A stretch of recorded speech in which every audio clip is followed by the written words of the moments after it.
I've got this unusual condition, these weird skin lesions. I'm hoping you can make the diagnosis. Itchy. Itchy. Itchy. Yeah. Oh.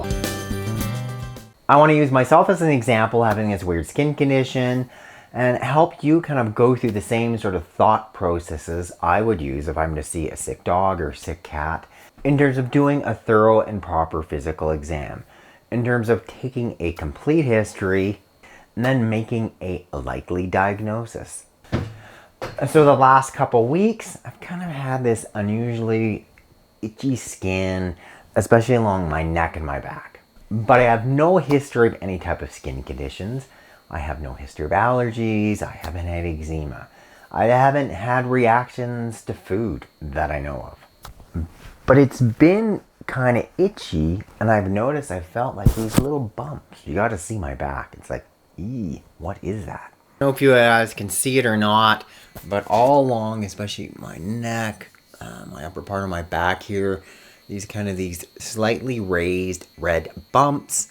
They're moderately itchy, and sometimes I feel them elevate to the point where they raise up and they actually almost like partly rupture. You might see where it's kind of red, especially on the shoulder here. It's been like, oh, it drove me crazy. It's kind of weird. Like, what has changed? Like, what's happened in the last month or so to cause this? Do you think it's an allergy? Do you think maybe it's something infectious? Like, what are your sort of initial thoughts? Like, say you saw this on your dog or cat. Say, for instance, your dog has never had a history of any type of skin disease. They come back after being at the kennel 3 or 4 days later. There's some pretty intense itching. You'd be like, they probably picked something up there. So, like, what's going on with me? Ask me some questions, like, what's changed? Well, I'm wearing this boot. Yeah, I tore my Achilles tendon, so definitely that alters my activity level. Food-wise, nothing's changed. I'm eating what I used to. Supplement-wise, I take an omega-3 supplement.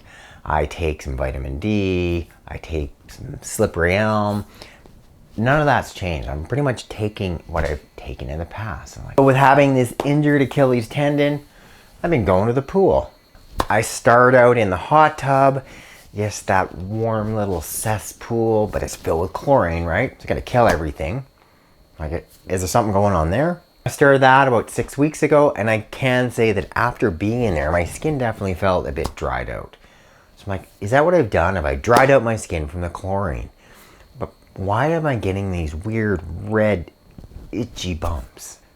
But you need to know more about the history. So in terms of trying to make a diagnosis, and one of the things they really taught us in veterinary school is be really thorough with the physical exam. So don't just look at my skin, that's all you're going to see today.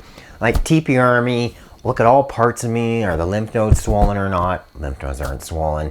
The rest of me is clinically pretty healthy. So assume you've done the full physical exam. The only lesions you're seeing are all along my back. It looks like they've started to go around the front of me to my chest. I'm like, something you've been in contact with, maybe. Is it the pool? But the other thing that was really emphasized to us is taking a thorough history. So keep asking more questions, such as, have I been doing anything at all different? Have I been doing anything different? Well, there's one other thing I've been doing different. I've gotten into cold plunging. The next question you should probably be asking is, well, where are you doing these cold plunges? I go down to our local lake in an area where the water's not moving very fast. And one of the interesting things is often I'm seeing ducks. The water's pretty shallow right now. Water levels are pretty low because it's sort of mid-end of winter. There's a fair amount of ducks. I suspect people go down there and feed the ducks.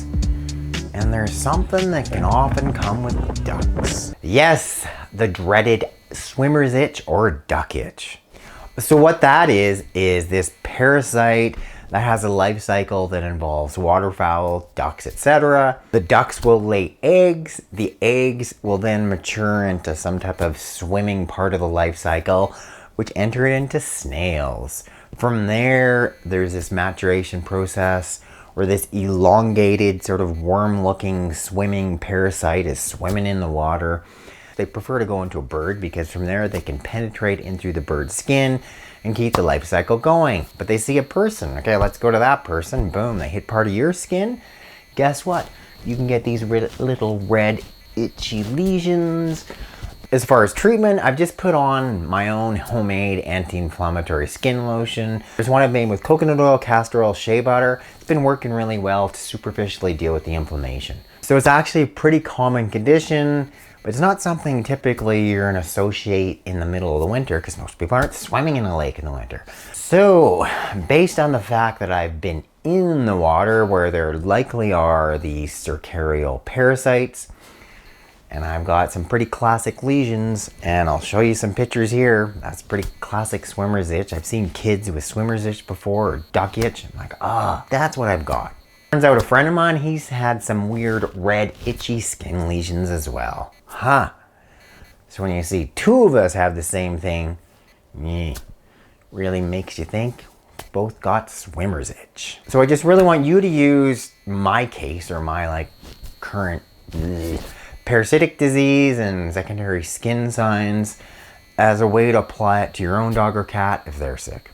Thanks so much for watching this edition of Veterinary Secrets of Dr. Jones and his unusual disease. Click up there to subscribe to my channel, hit the bell to sign up for notifications, and then you click that link directly in the box below. I can send you a copy of my new free book.